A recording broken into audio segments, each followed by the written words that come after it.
Hello. I don't know if Cappie's done the intro yet, but welcome if she hasn't. 'Tis another vlog. I'm currently in the middle of Across the Green Grass Fields by Sean McGuire, which is the latest in the Wayward Children series. I'm enjoying it pretty well. I'm definitely going to finish it today. I only got like a part and a half left. So this one's about a girl named Reagan who turns out is intersex, and when she finds out, she entrusts this information to the wrong person and in fear of bullying, runs away and finds herself in a world filled with various mystical equine creatures. So it's fun so far. I enjoy the series quite a bit. The rats are out. But yeah, so I'll update you when I start the next book. I'm pretty sure this one's gonna get like 4 stars. Alright, I am... Hi. Oh, baby.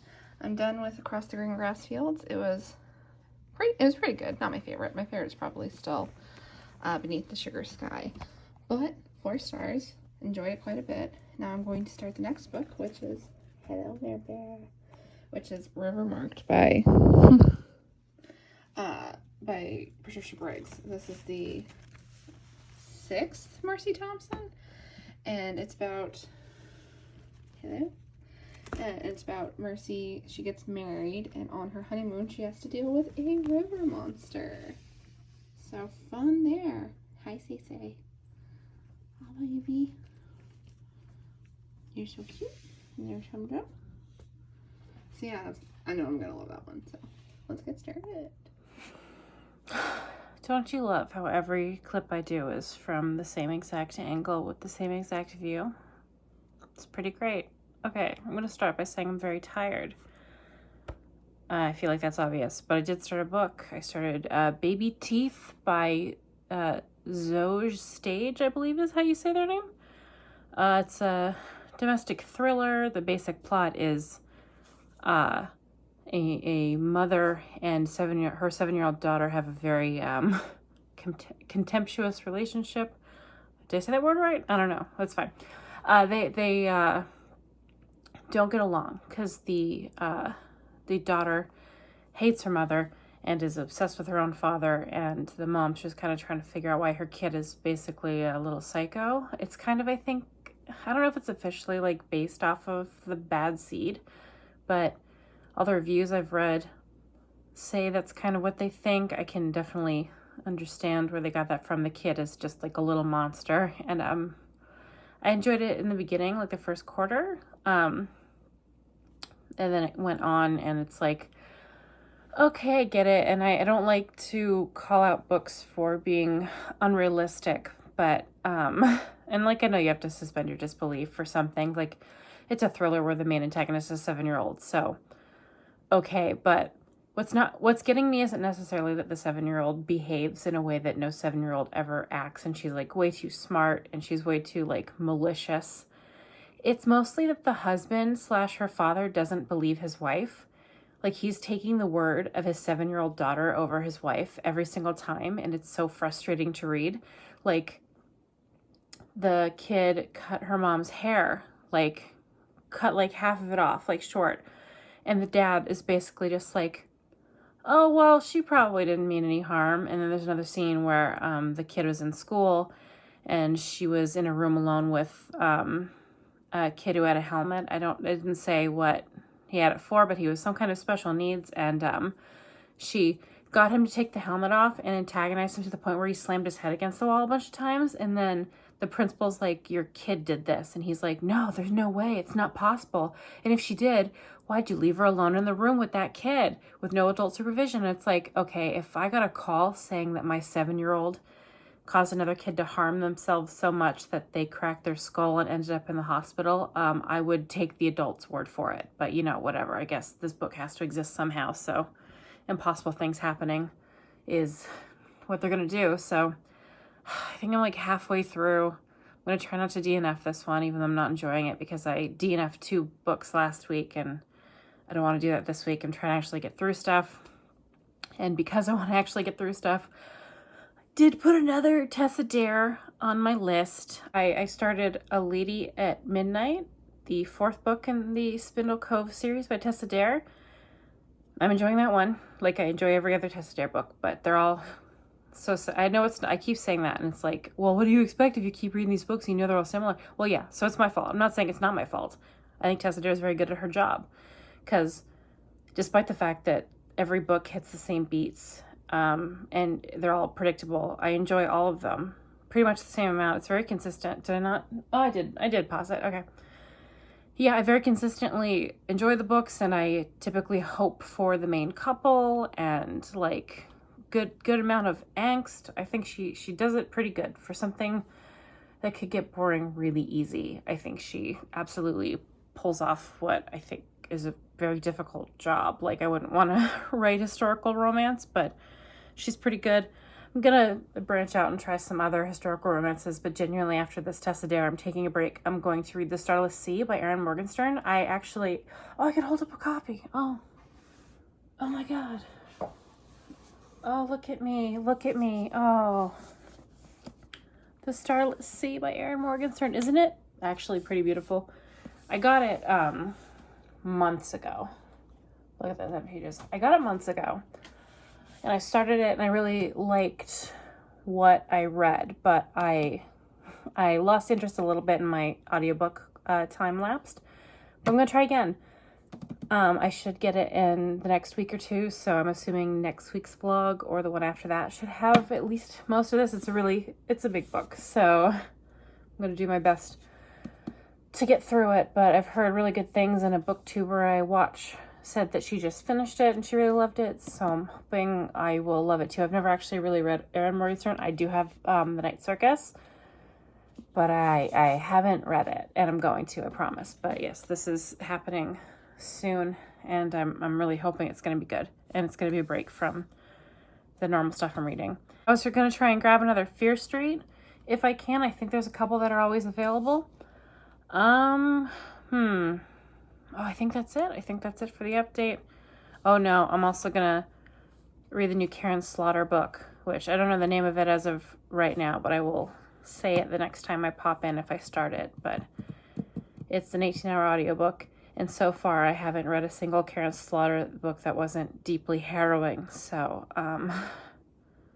we'll see how that goes. Good night. Hello. So you're going to hear construction outside because our neighbors have been working on their house for months, and yeah, every day. It's like this every day. But yeah, so I'm in the middle of River March. I'm about to do work on the cage, well, KJ. We're going out today, so probably I'll hopefully remember to update you later, but who knows. But yeah. I enjoy River Marked especially just because it sounds like such a silly concept, and there's some stuff in it that, if done by a different author, would have absolutely come off stupid. But it's still taken like very seriously, and it's really well done. Great progression of the story, in my opinion. And you believe the stakes, even though she is fighting a river monster. So, I obviously biased, but whatever. Okay, real quick, I will say spoilers for Baby Teeth. I think I mentioned before that one of my problems with it is that it came off really weird that this 7-year-old was having such like complex adult thoughts. And it could be because like the author obviously wrote it not like purely sounding like a child, I think, because that would be really annoying. But it's also off-putting to have her seem like genius level intelligent, but also be just like a stupid little kid, for lack of a better way of describing it. But yeah, so spoilers for the end. I'm at the part where it's like the fire, and she's about to burn the picture of the witch that I don't know if we're supposed to maybe think she's possessed by a witch, whatever. But so like the kid sets the picture on fire, and the dad walks away to go get something for the mom, and the kid attacks the mom, and the dad comes back, and he picked her up and threw her. And like the way that it was written, I thought for a second he threw her into the fire, and I just got like flashbacks. Oh, I spit. I just got like flashbacks of Jane from Breaking Dawn. Is her name Jane? Whatever. The vampire girl throwing that like toddler vampire into the bonfire. And I just was like laughing. I would have loved it if this book ended with the dad throwing the kid in the fire, but unfortunately I don't think that's what we're going to get. I'm pretty annoyed because I would have loved that. I would have gave this book 3 stars if it ended with him throwing her in a fire, because she's so annoying. she's like wildly stupid, and I don't understand why she loves her father so much and hates her mom, because like it said that she like tried to get her mom to love her, but her mom was just like not warm enough for her, which doesn't really make sense because the mom wasn't warm to her because the kid was like a brat. And so like, why was the kid a brat? I don't get it. Maybe I missed it. Maybe I'm dumb. I'm probably dumb, but like she loves the dad so much and he's perfect and wonderful, whatever, but the mom sucks, I guess. Okay. I'm still holding out hope that this book ends with a child on fire. So I'll update you on that. Please manifest for me from the past that this book ends with a kid burning to death. Oh, please. So she's smart enough to come up with all these super complex plans on how to like kill her mom. Like really complex plans. And she thinks about them in a complex way. And like she seems to fully grasp that. But the kid's too stupid to understand why her dad would put her in a facility to like watch over her after she tried to murder her mother via fire. Like, the kid straight up doesn't understand why her father would do that. But she fully understands like setting her mom on fire and like setting up a thing where she messes up her feet so she can't walk so that she can then smash her head in with a hammer. But all this, and the kid doesn't know why she's in a mental hospital. Is it poor writing? Is it on purpose? Like, what is it? What is it? Because to me it just seems like bad writing, that you have the kid be like a mix of absolute genius and then like stupid little kid. I'm like, part of me is like, is the twist really going to be that she is possessed by some witch and that's why she has like these complex thoughts? But I don't think that's what it's gonna be, because that's too stupid. That's too stupid, right? Like, there's a level of stupid you could get away with, and this one would be too stupid. But I guess I'll know in a half hour. The kid didn't get tossed in the fire, and I was really upset about that. So, it is in my humble opinion that if your child tries to smash your brains in with a hammer, you have every right to stop loving them. Call me controversial, but you know, I have my limits. I just finished Baby Teeth. I was right about the 2 stars, and I'm not giving it 1 because it wasn't necessarily poorly written, at least not enough to give it 1 star, but I'm going to spoil the ending because I thought it was stupid and weirdly anticlimactic. So they sent the crazy kid off to a hospital to get treated. And then like 2 days later, she calls home and she like tries to trick them basically. Like she starts talking, because she doesn't talk or anything. I don't know if I mentioned that. So she starts talking and she's like, don't you love me? Don't you miss me? And the parents don't fall for it. They're just like, no, she needs more time. And basically the book ends with her being like, okay, so what I need to do is I need to save my daddy from my mommy because she's evil and crazy. So what I'm going to do is be a really, really, really good girl so I can go home. And then when I go home, I'm going to kill mom. And like the insinuation is she's going to behave until they let her go home and then she's going to kill her mom. Whatever. But like, you know, death of the author. So decide what you will. But my, like if this was real life, I'm assuming they'd have doctors that were probably smart enough to eventually figure it out, because she's 7. She's not like a diabolical mastermind.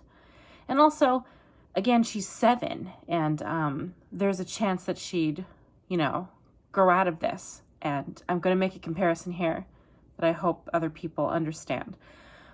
But it kind of reminded me of like Stewie Griffin. And there's an episode where, oh my God, I haven't seen it in so long. It's like way back. Stewie wants to kill his mom. He's a little baby, a baby genius. And he does kill his mom, or he thinks he does. And like after a while, he starts to miss her. And he's like, oh man, I didn't want her to be dead. It turns out I miss her. And then the little girl had a moment in the hospital where she's just like, maybe I miss my mom. I'm like, okay, sure. And I think that would have been actually more of a satisfying ending. I guess if it was just like I guess I don't know what I wanted, because I didn't want the kid to win. I didn't want the mom to die. I wanted the kid to die. I wanted her to get thrown in a fire, but like, I know that's not how the book's gonna end. But I don't know. It's just like, okay, so the 7-year-old hates her mom and wants to kill her because she's obsessed with her dad. And like, I don't know how long you'd keep a kid like that in a hospital when, like, obviously she's got a lot of issues. So they wouldn't just release her. Like, I would assume, even if she's like the perfect kid, she's great. Like, they're not going to send her home after 6 months. They'd probably keep her for a little while to make sure she's not going to, she tried to kill her mother. Okay. So like, oh, there's also the factor of the parents are like, it ends with them like cool with her being gone. Like, they both are like, oh, well, actually, I like this because she was pulling us apart. And actually what I care about more is like us as a couple. So they didn't just not want her home because she was crazy and trying to, oh, there's dolphins by me.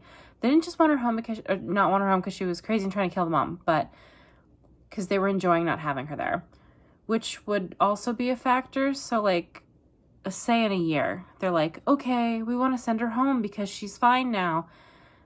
I feel like in theory, if the parents were like, well, we want her to be there for a little while more because like we need to be sure, like she'd probably stay a while longer.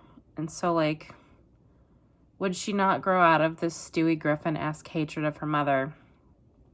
I don't know. I guess it's up to your imagination.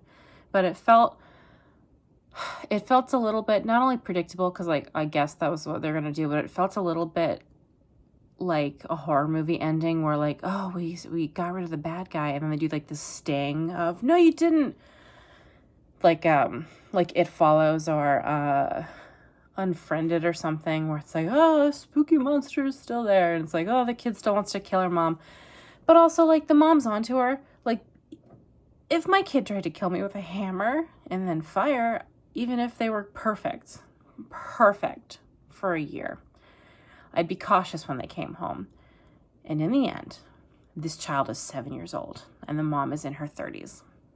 I don't know. I guess it wasn't very impactful for me. I don't know how a lot of people felt about this book. I did agree with the ending. I saw a lot of people were saying that it was kind of like a fizzle, which it was, because it's like, okay, so you sent the kid away and like you're banking on the last line of it being like, oh, she's still gonna kill her mom. Yeah, so the end didn't do anything for me because I knew it was coming, and I hate that kind of thing, and the whole book overall wasn't very exciting because I just read If I Disappear, and I thought the ending of that was like pretty bad, like really lame, really predictable, stupid, just stupid. But I enjoyed reading the book. Like, the journey was good enough that I think I gave it 3 stars, despite the ending. But for this one, the journey wasn't very good. It was just frustrating. The kid was so annoying. Like, was there not a way for the kid to be evil without being irritating? I don't know. Maybe because she was like obsessed with her dad and it was weird. And she's like, I'm going to grow up and marry my dad. And it's like, is she in love with her dad? I don't know. Maybe I'm being too hard on this book because I've read worse books. I've read a lot of worse books. Anyway, so I finished Baby Teeth, and I was having trouble. I was bouncing around from what books I wanted to read and not doing great. Trying to pick, I kept switching. But I actually got the Starless Sea early from the library, so I might start that. There's a Sean McGuire book I have in the library. I was kind of wanting to grab a Fear Street one, but the only one available is like 8-9 hours, and I have like stuff that's going to expire, so I want to get to that first. But I might start the Starless Sea tomorrow. Not now, because it's actually 2 a.m, but we'll see. I'll obviously update you. But yeah, I guess I don't read Baby Teeth unless you like mediocre storytelling and endings and characters.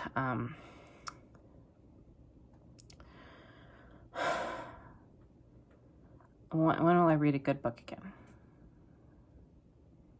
When will my husband return from the war? Not today. Hello. I did not update you yesterday.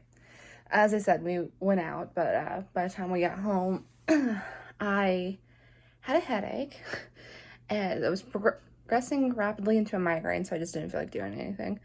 I'm feeling better today, but I can still feel twinges, which makes me think it's going to come back. Usually my headaches last 2 to 3 days, so I'm not going to be surprised. And nothing on the planet touches them. So I kind of have a policy of, if I can walk, I'll still do stuff. But yeah, I'm about to get into reading.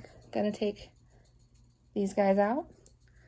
And I'll update you for sure this time. I promise.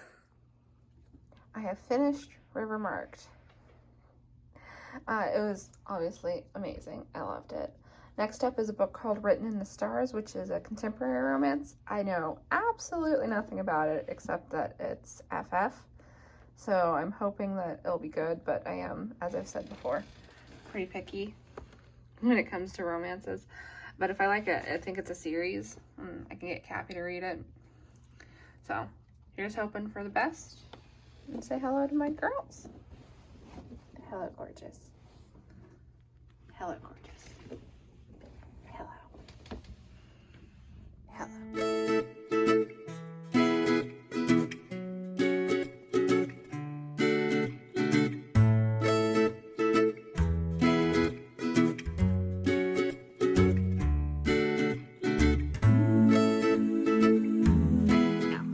Hello. I did a clip last night. Because I finished Baby Teeth, which was atrocious, and then I got the Starless Sea, so I might. Yeah. I'm watching Hannah or Clockwork Reader. I had started her video because she just read it, and like she said that she loved it, and it made me kind of want to read it, despite the fact that a lot of our likes don't seem to align. Mm-hmm. But then again, I mean, she's recommended some books, sort of, that I've read and that had become like favorites of mine. Like She's Why I Read Carry On, kind of.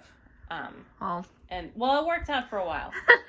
But yeah, so I'm gonna start the Starless Sea. I had already started it. I was like an hour and a half in, but I'm just gonna start it all the way over. I like the premise of it, but I'm really worried I'm gonna hate it when I try to read it. I don't know what the premise is, and I'm just gonna read it without knowing the premise. Yeah, just going blind because I don't feel like explaining it to you. I'll tell you if I like it, obviously. Yeah, I started a new book called Written in the Stars. It's a contemporary romance. It's FF.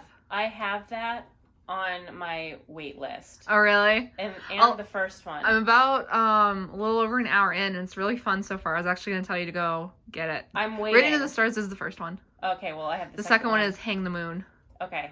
I have them both on my list, and it's a really long wait, so I hadn't, but they're on my radar. But yeah, I was hoping they were good, because one of the girls I follow on Twitter really liked it. Yeah, I really like it so far. I'm only an hour in, so, like, there's plenty of time for contrived annoyances to pop up. But, like, so far, it's a lot of fun. It's basically the sunshine and grump trope. Oh my God, but gay. Oh, yeah. So good. So, yeah, the one main character named Elle, she's, like, an astrologist or something. So she does like all the zodiac stuff, and she has a website. So she does those things where it's just like, this is the perfect breakfast for your sign, and I find that fun because like while I don't believe in that stuff, I always look at it and just like, wonder what this is for me. What should a Pisces have for breakfast? Nothing again. A giant cinnamon roll. Really? Yeah. Okay. Isn't that accurate for you? A bagel with cream cheese would be accurate also. I am a Jewish stereotype. Mine wasn't accurate to me. Capricorn was just like something with acai, and I was just like, no, boring. But maybe I'll try and get that book a little earlier then, because I was just gonna get it whenever. But the wait is so long. Hold on. I'll check live on thing. Why do I have messages? Yeah, it took me a little while to get it too. It was like, I think the wait for me is like 16 weeks. Oh, I didn't have to wait that long. I think I had to wait like 3 or 4 weeks. I have a lot of things on my library currently, because I got myself into trouble. I got And I Darken, and after I finished Baby Teeth, I started it, and I was like, well, Sarah's got this book in physical, and I'm sure if I like it and I read it, she'll either let me have it, or she'll read it and then decide if she likes it, so I should maybe do this just because that's a book that she has. I got 25 minutes in and I returned it. Oh, that does not bode well for me liking it. Okay, the reason I hated it, hold on. 6 weeks, 20 weeks for Written in the Stars. 6 weeks for Hang the Moon. So that's a lot longer than I had to wait. They only have 1 copy of each. Ow. For some reason, Cappie and I don't have the same library. I don't know how that... It's kind of strange. Okay, so I guess I didn't do this last night because it was 2 or 3 in the morning. anti-Darkin. Other people might like this, but I just didn't. So it starts with, like, I think it's supposed to be Vlad the Impaler is her dad or something, or some person who's like that. I think so, something like that. And he sucks, which is fine, but the way he sucks was, like, irritating. Like, it was his POV, third person. It was just like, what have I done to dishonor the universe that I would have a daughter even though I have 2 sons already? And then he looks at his 15-year-old wife on the bed who's, like, broken from a birth, and he's like, surely the weakness is within her and not me. And it's just like, it was so annoying. And it's like, I'm sure he was like that, but Jesus Christ, I'm trying to read a book. This is the way you're opening the book. Annoying me. I actually don't know, because Janine Frost has a Vlad character, but she tried to do, like, a lot of historical research on him. So I don't know how accurate it is, but in her books, he married his brother's wife when his brother died and adopted her sons just to provide for them. Okay. So I don't know how accurate that is to real life. Like, keep in mind. I'm more annoyed. But, like, sorry for that bad angle. Wicket needed on the shelf. My child. But I hate that kind of feminism, I guess. It's just like, it's not feminist if all the men are so cartoonishly bad that you obviously know they're bad guys. Like. And then, okay, so the rest of it that annoyed me is, like, I didn't even get to her being a teenager yet. So she was, like, 5 or something. And she's ruthless now. And the dad's like, I like you actually because you're ruthless. And he doesn't like his son because he's soft.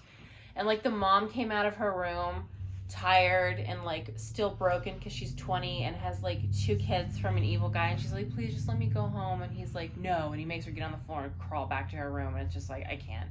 And then the whole premise is that the kid, the main girl, is also incredibly ruthless, and that's cool. It's girl boss, and it's like, I'm not doing this. I'm not doing this with a whole trilogy. It wasn't fun. Maybe it gets funner if you get into it, but I also have actually heard really bad things about this book. Haven't you? I think I have, but I hate the whole idea of girl boss. Everyone does, though. Gatekeep, girl boss. What is it? I don't even. Gaslight, gatekeep, girl boss. I don't even freaking know. Everyone hates girl boss because it's a joke and it's more insulting to the cause than anything. Because, like, this girl boss thing, like, just that, if you're a girl and in charge, then it's gonna be a whole thing. You can't just be in charge and a girl. You're a girl boss, and it's like, go to hell. The reason I love so much of the urban fantasy from when I was a kid is because, like, they're just strong women doing stuff, and it's never, like, it doesn't have the cynicism that I feel like it does now, because now you have to have a strong female character, and you have to say they're strong, and you have to prove they're strong, and, like, I hate the idea of feminism being a marketing point to a book, because no one can agree what feminism is, and until we collectively decide what the hell makes someone a strong female character and what makes them a weak female character, can we just take the whole terminology and throw it out? Yeah, because I think, like, Amanda Palmer's opinion would be very different from, like, a normal human being. Yeah, I've seen someone say that all women are strong women, and I highly disagree with that. They haven't met my grandma. But I've also seen some women who are all for that, like, robot woman, like kind of... Like Stepford, or what are you talking about? Specifically, like, the strong woman who fights real good but has no emotions. Like, the robot woman. Oh, like those characters. Yeah, I hate that. Those. I hate it so much. I almost named a thing that you would have had to cut out. But yeah, Don't even. I hate that kind of thing. And until we can decide what actually makes strong female characters, maybe we should just drop the whole idea. Because in my opinion, a strong female character is just a woman who doesn't stay knocked down for very long. Yeah, and I mean, like, the truth is, most female protagonists in books are just like that, and she doesn't need to be labeled as, like, a strong... It's like, she is. You don't need to say that necessarily as your marketing tool. She is obviously strong. Strength means something different to every woman, so, like... Oh my gosh, she's so beautiful. She is gorgeous. But yeah, strength means something different to every woman, and you can't necessarily define it. So, I don't know. I have hard opinions sometimes. Yeah, I don't know if you're going to like Anti-Darkin. I don't even know if you're going to dip I'm probably into not going to try just because, like, I got that book years ago before I kind of gave up on YA. I was so annoyed. I'm going to still try the Guinevere Deception because you have it and I like King Arthur and stuff, but I like King Arthur and it's not about King Arthur necessarily. I think there's, like, several love interests, which I'm too tired for that kind of thing. Like, I don't like multiple love interests. I like pretty straightforward this is I like it when they all get together. Yeah, I mean, so I tried. I only got literally 25 minutes in. I was so frustrated and irritated. It's just like, oh my God, I don't even like this. But I think that author just tries to do that because it's Kirsten White, and it feels like she also tried to do that with Elizabeth Frankenstein. Not with her necessarily, but I think she tries to do like this dark and twisty like character, and she's not very good at it because she tried to do that with Victor, and it just did not come off good. Yeah. And I don't want to like trash her. I don't think she's like a bad person or anything. I actually used no. to follow her on Twitter because I thought she was pretty funny. And I sort of enjoyed the Buffy. I enjoyed the first half of her Buffy book. The second half I thought got a little annoying. She made the character just basically have Buffy's personality. Oh. Not in a good way. Did you lose one of them? No, she's behind me. I am going to end this clip, though. Hello. Today's Thursday. So, I am in the middle of Written in the Stars still. Not very far in, but I'm liking it quite a bit so far. So, I'm hoping that the rest of the book will be pretty good. But, you know, with romances, there's that. You can't really judge them until at least halfway through, because who knows what kind of stupid bullshit they'll put in there. But, yeah. I'm enjoying it, but I do some work on the cage, let them out for free roam, all that good stuff.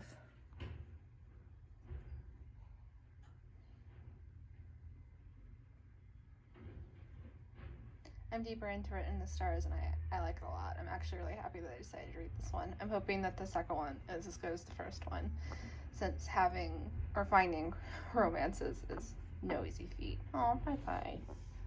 I think I might be... I should be finishing Written in the Stars today. If I don't, I'd be very surprised.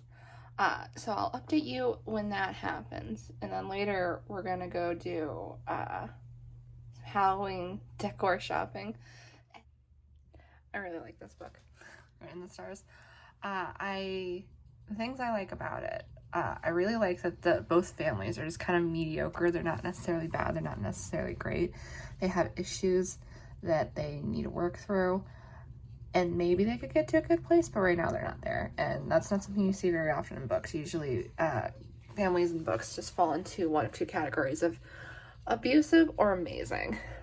Sometimes dysfunctional, but rarely even that. So I really enjoy that. I like that the issues they have are the same issues they've had since the beginning. Nothing feels contrived. I'm not a huge fan of the end, just because, like, all romances. Oh, I'm enjoying the end, don't worry, but, like, all romances have that. Well, I just didn't say what I needed to say. And so we're gonna, like, maybe not get together for 20 pages kind of ending, which is a bummer, but not that big of a deal. I highly recommend this book. It's quite enjoyable. The rats enjoyed it, too. Oh, in case you're wondering what's going on with that cage over there, one of my girls decided to be aggressive, so she is separate right now. I'm going to be getting her spayed because that can help with aggression. Some people will tell you that an aggressive rat just needs to be put down because there's nothing you can do for it, but always try spaying and neutering before you do anything. And if that doesn't work, you can always get them rat or companions of the opposite sex, because a lot of times if they're aggressive toward, you know, their cage mates, it's just because they need companions of the opposite sex. Rats are complicated. There's like way more to them than people think. So yeah, just don't ever just give up, because there's always an option. You don't want to do something you regret. So the good news is I did finish a book this week. The bad news is it was Baby Teeth, and that's the only one I finished. It was a busy week, to be fair. And I did start a few books that I decided not to continue, and that really set me back. But I didn't read anything yesterday because I went to my parents' house to spend some time with them, and me and my mom went to go see The Jungle Cruise in theaters. And I got home at like 11:30 or something, so I didn't read much. I do have a solid plan for next week, so there's that. But yeah, I only finished the one book, just Baby Teeth, and I hated it, so not great. But I'm filling up my library, and with any luck, I'll be able to start The Starless Sea next week, and What else is on my list? I was going to try and get another Fear Street, and I'm reading Phantom Heart by Kelly Craig. I just started that one. It would be easier if I actually like started stuff on Mondays and then tried to finish by Friday, but that's not going to happen because there's no structure to how I am or what I do. So that's great. I will try and get more stuff actually read next week though. All right, I'm going to cut it here and then go on a Jungle Cruise tangent. All right, so since I don't have any book things to share, I thought I'd give my rundown of how I felt about Jungle Cruise. I'm going to all theme parks, but especially Disneyland because I'm basic.